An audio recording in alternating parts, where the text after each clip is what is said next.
Bonjour à tous, j'espère que vous allez bien et si vous avez des vacances, j'espère que vous allez pouvoir bien en profiter.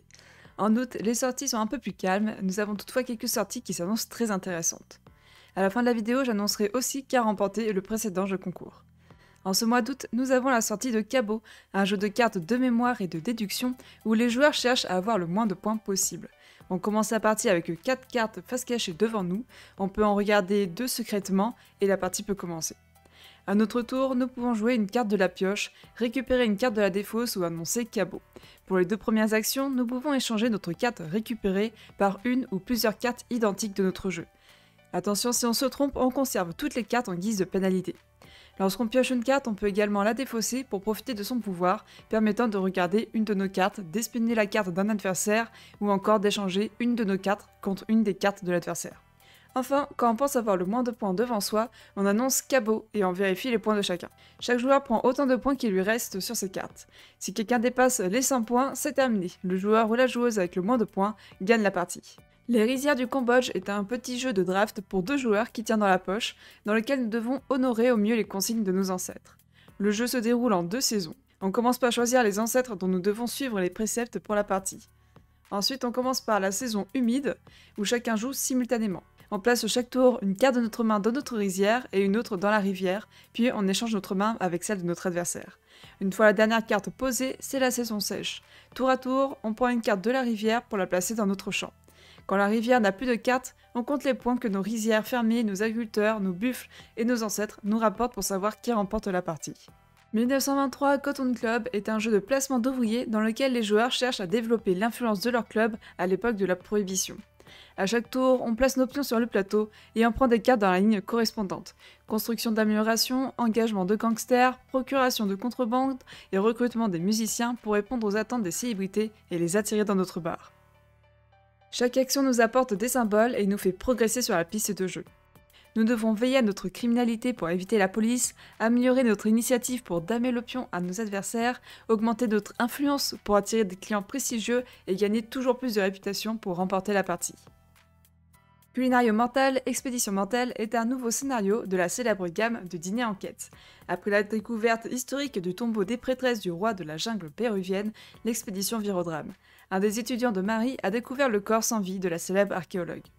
Le temps d'un repas, les participants incarnent chacun un personnage. Chaque joueur reçoit un livret contenant toutes les informations dont il a besoin pour jouer, qui il est et ce qu'il a fait avant le crime. La partie se déroule en 3 actes où chaque joueur va échanger avec les autres sur ce qu'il a vu et fait. Attention, car personne en dehors du meurtrier ne peut mentir. À l'issue des 3 actes, chacun vote pour désigner le coupable. Imperial Steam est un jeu mécanique de pose d'ouvriers, de livraison et d'investissement. Les joueurs y incarnent des industriels qui doivent construire un réseau ferroviaire. Dans ce jeu expert, on pose nos jetons chaque tour pour activer les actions correspondantes. Nous avons le choix entre 11 actions, mais celles choisies par nos adversaires ne seront plus disponibles pour la manche. Nous devrons développer le réseau ferroviaire, améliorer nos trains, exécuter des contrats de livraison et investir dans une mécanique de bourse. La partie prend fin quand Vienne est enfin reliée à Trieste ou au terme du 8e tour. Le joueur le plus riche remporte la partie. Endless Winter est un Eurogame où nous conduisons une tribu paléolithique à travers les âges et les terres gelées d'Amérique du Nord. Chaque joueur guide le développement de son clan, des chasseurs-cueilleurs nomades aux sociétés tribales prospères. Au cours de la partie, les tribus colonisent de nouvelles terres, élaborent leurs traditions culturelles, chassent la faune gigantesque et construisent des structures mégalithiques immortelles. Endless Winter combine de manière innovante les mécaniques du placement d'ouvriers et de deck building. À chaque tour, les joueurs envoient des membres de leur tribu sur différents espaces du plateau où ils peuvent effectuer des actions en échange de ressources et de cartes. Les cartes tribus nous octroient davantage de manœuvres tandis que les cartes culture offrent un éventail d'effets uniques. Les cartes peuvent aussi être gardées pour la phase d'éclipse pour déterminer l'ordre des joueurs et déclencher un certain nombre d'actions bonus. Le jeu présente un mélange inédit de systèmes et de mécanismes imbriqués tels que les cartes à usage multiple, l'influence de la zone, le placement des tuiles et la collecte des ensembles. De plus, il existe de nombreux chemins viables vers la victoire. Après 4 tours de jeu, les scores sont comptabilisés et la tribu qui a le plus de points gagne. Massive Darkness 2 est un jeu d'exploration de donjons entièrement coopératif. Les joueurs incarnent des porteurs de lumière en quête pour vaincre les ténèbres. Les porteurs de lumière ont jadis repoussé les ténèbres, sans toutefois parvenir à les vaincre. Il est l'heure de reprendre la route et de s'engouffrer dans les profondeurs de la Terre. Inspiré des jeux RPG classiques, ce jeu de société autonome n'a besoin d'aucun maître de jeu pour nous emmener dans les profondeurs de l'enfer et au-delà, combattant une variété de foules et d'ennemis épiques pour sauver le monde. Chaque classe de héros se joue désormais de manière très différente des autres, chacune ayant son matériel, sa propre configuration et son style de jeu, avec son arbre de talent et son coup ultime propre. Riverside est un jeu rapide et malin, utilisant les mécaniques du roll and write. Les joueurs y incarnent des capitaines bien décidés à offrir le meilleur voyage à leurs touristes. À chaque tour, nous lançons les 6 dés et nous les posons près de la tuile capitaine. Le dé vert va dans la zone chaude, les autres se répartissent suivant leur valeur et font avancer le bateau. Nous choisissons un dé pour progresser sur l'objectif de même couleur, en cochant autant de cases que la valeur du dé et en remplissant les groupes de touristes pour réaliser des expéditions. Nous devrons bien repérer le parcours auparavant et déclencher les expéditions au meilleur moment pour que chacune soit plus belle que la précédente. Quand le bateau rentre au port, la croisière est finie.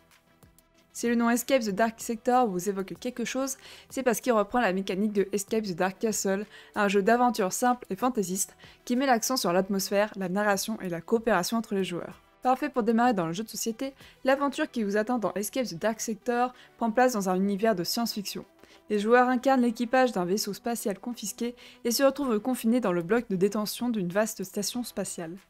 À l'aide d'une variété d'équipements et d'armes avancées, ils se lanceront dans une mission désespérée pour retrouver leur vaisseau et rentrer chez eux. En chemin, l'équipage devra surmonter une variété de dangers, de pièges et de terreurs. À mesure que ces cartes sont révélées, le jeu prend la forme d'une expérience de livre dont on est le héros, les joueurs prenant des décisions sur ce qu'ils doivent faire à chaque chapitre.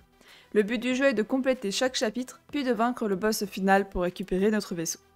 Lands of Galzyr est un jeu d'aventure narratif dans lequel les joueurs incarnent des héros partis explorer les terres de Galzyr. Accompagnés d'une application, nous choisissons jusqu'à 3 quêtes simultanées qui nous feront voyager à travers les différentes contrées de Galzyr. À travers ces quêtes, notre personnage pourra évoluer et gagner du prestige. Nos choix et succès lors d'une partie auront un impact sur la façon de ranger le jeu et leurs effets se ressentiront dans les parties suivantes, donnant à chaque boîte de Lands of Galzyr une histoire propre, à la façon d'un Legacy infini où il n'est pas question de déchirer ou coller des cartes. Avec près de 400 histoires qui se divisent, 484 et 17 dés personnalisés, Lands of Galzyr promet une expérience inoubliable. Stellarion est un jeu de cartes solo ou coopératif de gestion de deck. Les joueurs ont pour mission de réunir des cartes de l'espace pour envoyer des vaisseaux. Pour lancer les 8 expéditions prévues, l'univers a besoin de son meilleur astronome. Il y a 4 galaxies à explorer et pour chacune, 4 types différents sont nécessaires. Un vaisseau, une planète, une nébuleuse et une étoile. 8 paquets nous font face, un pour chaque galaxie et un pour chaque type. La carte du dessus du paquet est révélée, chaque carte porte un type et une galaxie. À notre tour, nous utilisons les cartes face visibles au sommet des paquets pour effectuer une coordination ou un lancement. On défausse alors 2 cartes du même type pour effectuer une coordination. Vaisseaux, étoiles, nébuleuses et planètes ont chacun leur propre pouvoir nous permettant de réorganiser les différents decks et si les cartes sont identiques, l'effet est doublé. On peut aussi défausser 4 cartes différentes d'une même galaxie pour effectuer un lancement vers la galaxie en question. Nous devons parvenir à effectuer 2 lancements vers chaque galaxie pour gagner la partie.